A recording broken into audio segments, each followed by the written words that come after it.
alaikum wa rahmatullahi wa barakatuh. Donc, on a dit que la méthode de simplification algébrique peut devenir très longue et fatigante dès que le nombre de variables devient important. Donc, pour cela, on va essayer de utiliser la deuxième méthode de simplification, la simplification graphique, en utilisant le tableau de Carnot. Donc, premièrement, la construction du tableau de Carnot. Donc, pour construire le tableau de Carnot, on utilise deux règles. Premièrement, il faut partager les variables d'entrée en deux groupes qui constitueront les entrées verticales et horizontales du tableau. À titre d'exemple, si j'ai deux variables, par exemple A, B, donc ici j'ai A, ici on met A, ici on met B. Si on a trois variables, donc on met ici AB et ici C. Si on a quatre variables, donc ici on a AB et on a ici CD. Deuxièmement, donc les différentes combinaisons des variables verticales et horizontales sont disposées suivant un ordre défini par le code Cray ou binaire réfléchi. Donc ce code a pour unique intérêt de ne pas modifier plus d'une variable d'entrée, d'une variable entre deux états successifs. À titre d'exemple, pour 4 variables A, B, C, D, donc comme j'ai déjà dit, donc ce code a pour unique intérêt de ne pas modifier plus d'une variable entre deux états successifs. Donc par exemple, de cette colonne là à cette colonne là, on a une seule variable qui change. Donc de cette colonne là à cette colonne là, on a une seule variable qui change, c'est la variable A. Donc 0 devient 1. De cette colonne là à cette colonne là, on a une seule variable qui change, c'est la variable B. Donc 1 devient 0. La même chose pour les variables C, D. Donc le nombre de cases du tableau égale au nombre de combinaisons. Donc le nombre de cases du tableau de Carnot égale le nombre de combinaisons égale 2 à la puissance n. 2 à la puissance, par exemple ici j'ai 4 variables, donc 2 à la puissance 4, donc 16. Si on a 3 variables, donc 2 à la puissance 3, donc 8 cases. Donc la simplification est méthodique et se fait en 3 étapes. Donc première étape, d'après la table de vérité, on remplit le tableau de Carnot. Donc on a déjà dit que dans la table de vérité, chaque combinaison des entrées, donc dans une table de vérité, chaque combinaison d'entrées correspond à une ligne. Donc chaque combinaison correspond à une ligne. Donc dans le tableau de Carnot, donc chaque combinaison des entrées, par exemple ici A0, B0, C0, correspond à une case. Donc le nombre de cases de la table de Carnot d'une fonction n à n variables est donc égal à 2 à la puissance n. Donc pour remplir le tableau de Carnot, donc pour cette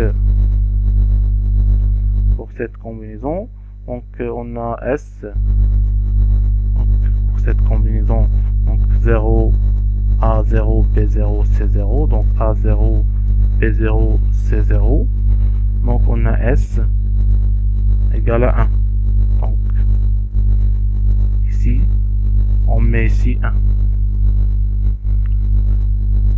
Donc pour cette combinaison, donc A0, B0, C1, donc A0, B0, C1, donc ici S0, donc 0.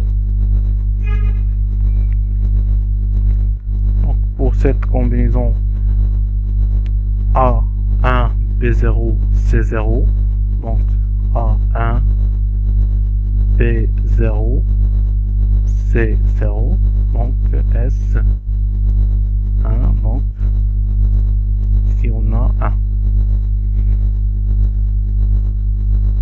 La même chose pour les autres combinaisons.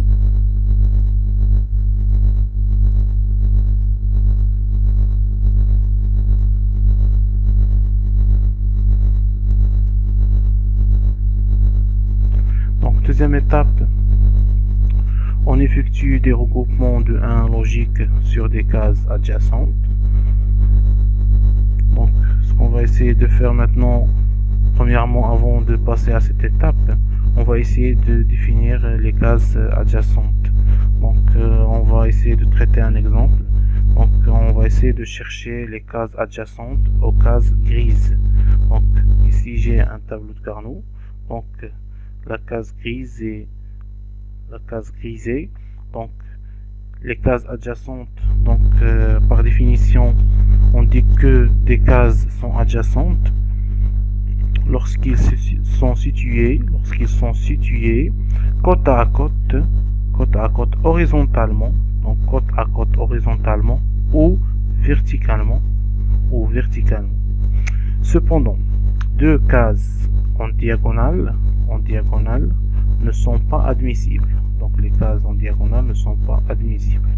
Donc pour cette case grise, donc ici j'ai cette case, donc les cases adjacentes sont donc cette case et cette case.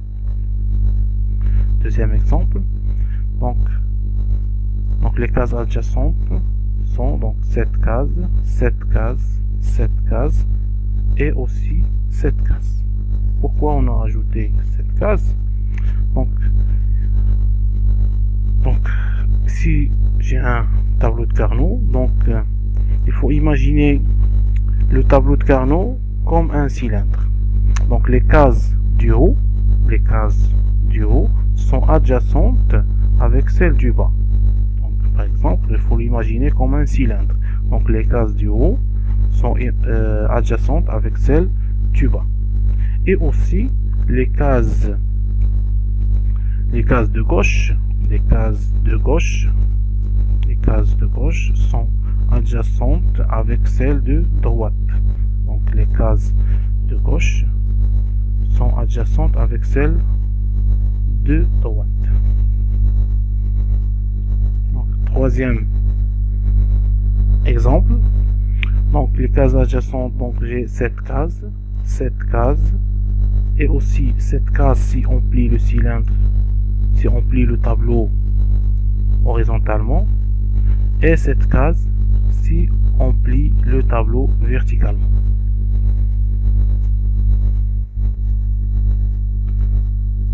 Donc deuxième étape, donc on doit effectuer des regroupements de 1 logique sur des cases adjacentes. Donc règle de regroupement. Donc premièrement, il faut que le nombre de cases d'un groupement doit être égal à 1, 2, 4, 8, 16, donc 2 à la puissance n. Donc les regroupements ou les groupements doivent être les plus grands possibles. Les groupements doivent être le minimum possible. Les groupements peuvent se chevaucher pour être les plus grands possibles.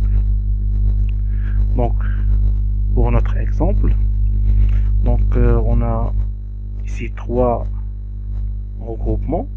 Donc premier regroupement, donc ici il contient 2 cases. deuxième regroupement et le troisième regroupement.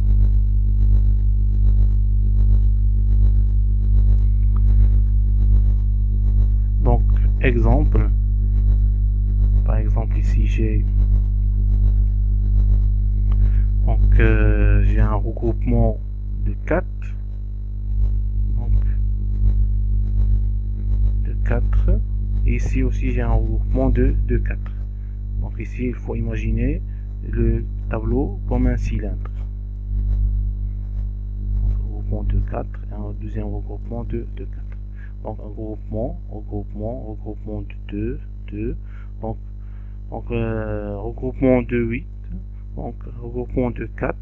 Donc comme j'ai déjà dit que les regroupements peuvent se chevaucher pour être les plus grands possibles, donc peuvent se chevaucher pour être les plus grands possibles. Et ici j'ai regroupement de 4 et ici j'ai regroupement de 4. Donc un regroupement doit prendre la forme d'un carré, donc la forme d'un carré, donc par exemple ici la forme d'un carré, ou la forme d'un rectangle, composé bien sûr d'un nombre de 2 à la puissance n. Donc il est interdit de faire des regroupements en diagonale, ou des regroupements composés d'un nombre de cases de 6.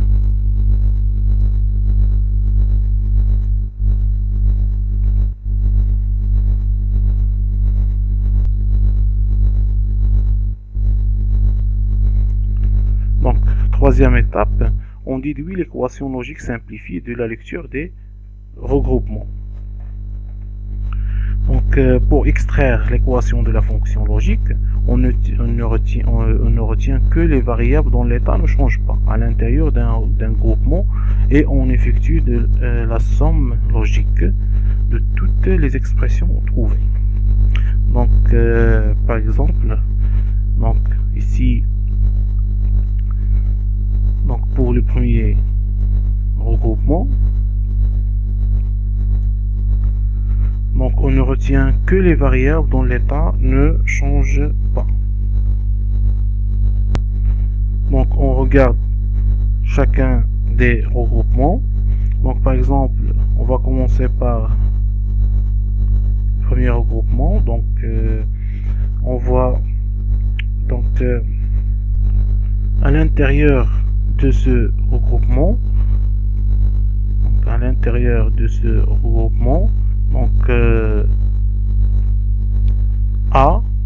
donc la variable A, donc A0, 1. Donc la variable A change d'état. Donc éliminé. Donc A éliminé. Donc les variables B, C, donc BC, donc 0, 0. Donc 0, 0. Donc B ne change pas. Et C ne change pas. Donc 0, 0, ça veut dire B bar, C bar. Donc 0, B bar, C bar. Donc le premier terme de notre équation, c'est B bar, C bar. Deuxième terme, donc pour le deuxième regroupement, donc j'ai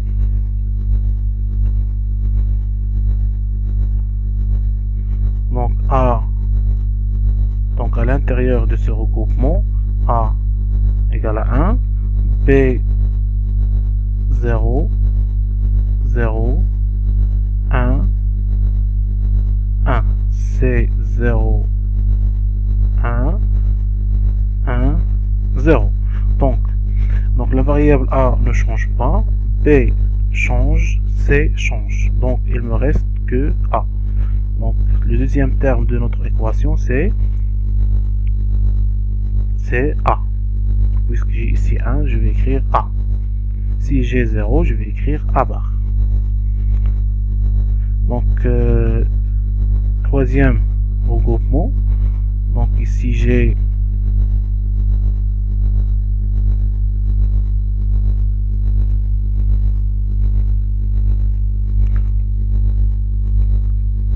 donc B1, 1, donc à l'intérieur de ce regroupement 1, 1, donc A, 0, 1. Donc A change, donc A éliminé. Donc il me reste B change pas et C ne change pas.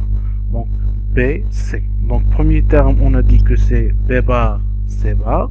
Deuxième terme, donc pour le deuxième regroupement c'est A. Et troisième terme c'est B, C.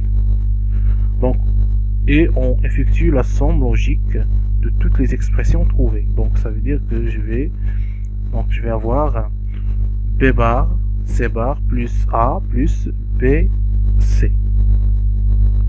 Donc l'expression de la fonction S, c'est B bar, C bar plus A plus B, C. Donc on va essayer de traiter quelques exemples. Donc exemple numéro 1. Donc j'ai un regroupement de 1. Donc pour les variables A, B, donc ne change pas, donc 1, 1. Et pour les variables C, D, donc 1, 1. Donc ne change pas. Donc la fonction ou l'expression de la fonction X égale A, B, C, D. Donc exemple numéro 2. Donc pour les variables A, B, donc A1, donc à l'intérieur de ce regroupement, donc 1, 0. Ici j'ai 1, 1.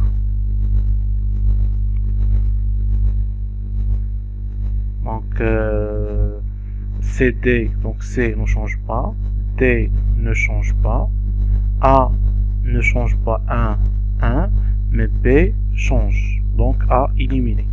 Donc il me reste A, C, D. Donc l'expression de la fonction X égale A, C, D. Exemple numéro 3. Exemple numéro 3, donc pour les variables A, B, et pour les variables C, D, donc A ne change pas, B change, donc éliminé, C ne change pas, 1 reste 1, D 1, 0, donc éliminé. Donc il me reste A, C. Donc l'expression de la fonction X, A, C. Donc exemple numéro 4. Donc j'ai ici pour les variables A, B et pour les variables C, D. Donc C 0, 0, 1, 1, donc C change, donc éliminé. D 0, 0, 1, 1, 0, donc change, éliminé. Donc A, 1, 1 ne change pas, donc B change, donc il me reste que l'expression de la variable, donc l'état, donc il me reste que X, il me reste que la variable A, donc X égale à A. Donc exemple numéro 5. Donc ici j'ai un regroupement de 4 cases. Donc pour les variables A, B, donc 0, 0 et 1, 0. Pour les variables C, D, donc 0, 0, 1, 0. Donc A change, donc A éliminé. B ne change pas, donc 0, 0. Donc je vais avoir B bar. Donc 0, 0, donc B bar. Donc C, D, donc 0, 1. Donc C change, donc éliminé. D, 0, 0, change pas. Donc D bar. Donc l'expression de la fonction X égale B bar, D bar. B bar, D bar. Donc exemple numéro 6. Donc, si j'ai pour les variables un P,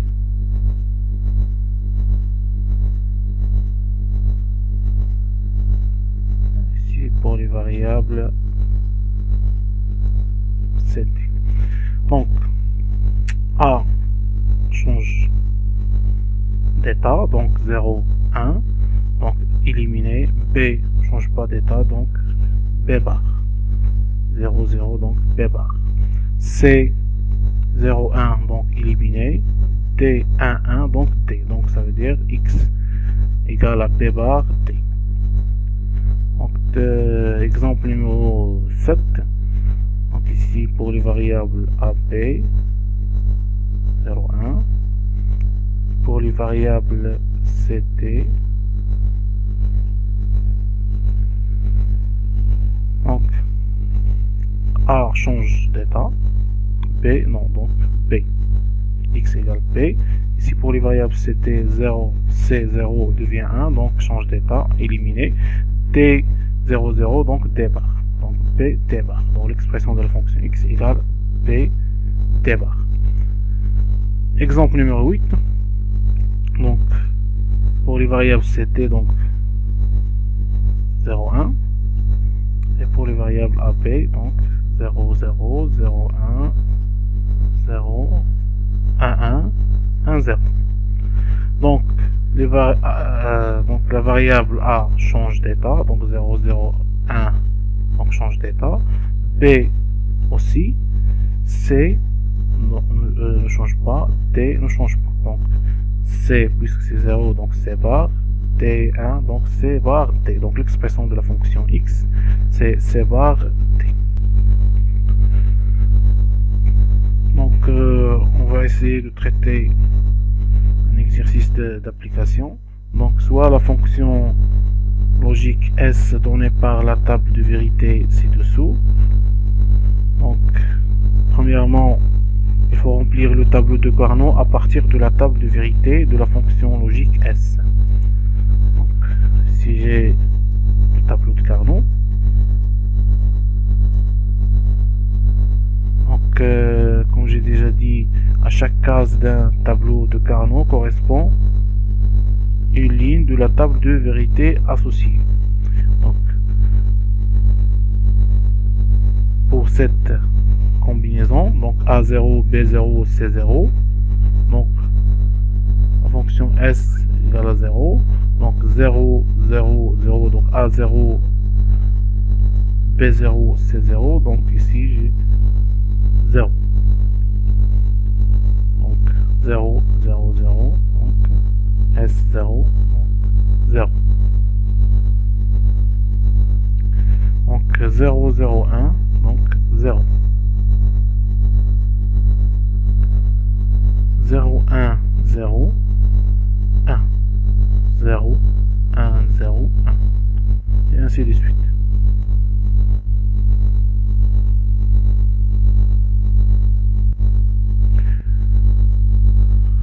Deuxième question.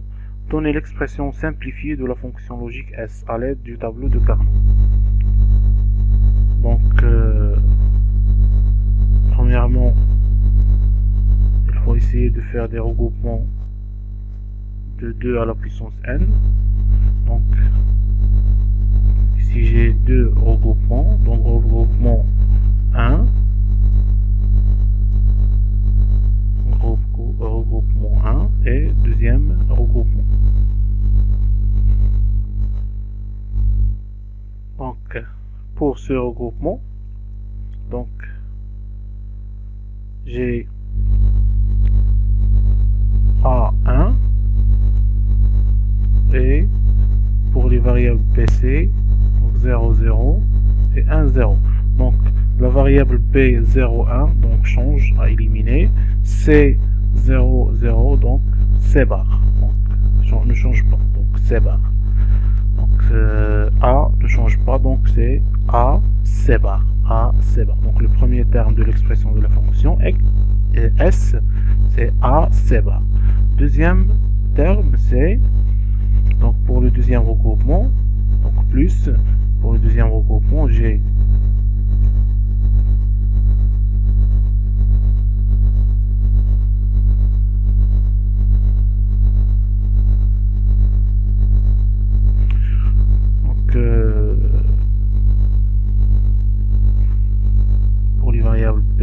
C, donc A 0, donc A change d'état, donc à éliminer, donc B ne change pas, C ne change pas, donc B C bar, B1 donc B, et C0 donc C bar, donc B C bar. Donc l'expression de la fonction S, donc A C bar plus B C bar. Je vais essayer de factoriser par C bar, donc C bar facteur de A ou B, donc troisième question, c'est de tracer le logigramme de la fonction logique. Donc on va commencer par le deuxième terme, A ou B, donc en utilisant l'opérateur OU, donc A ou B. Donc à l'entrée j'ai A, B, et à la sortie je vais avoir A ou B. Donc C bar en utilisant l'opérateur non, donc c'est un inverseur. Donc à l'entrée j'ai C, à la sortie je vais avoir C bar.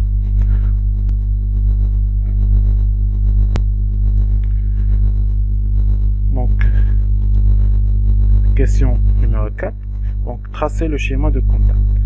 Donc on a S égale C bar et entre parenthèses A ou B. Donc si j'ai la fonction E, les contacts sont en parallèle.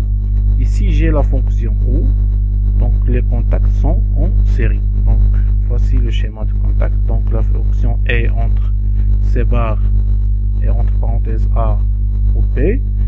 Et j'ai la fonction OU entre A et B, donc sont en parallèle. Donc ici le bouton poussoir est normalement fermé, donc on va mettre ici C bar.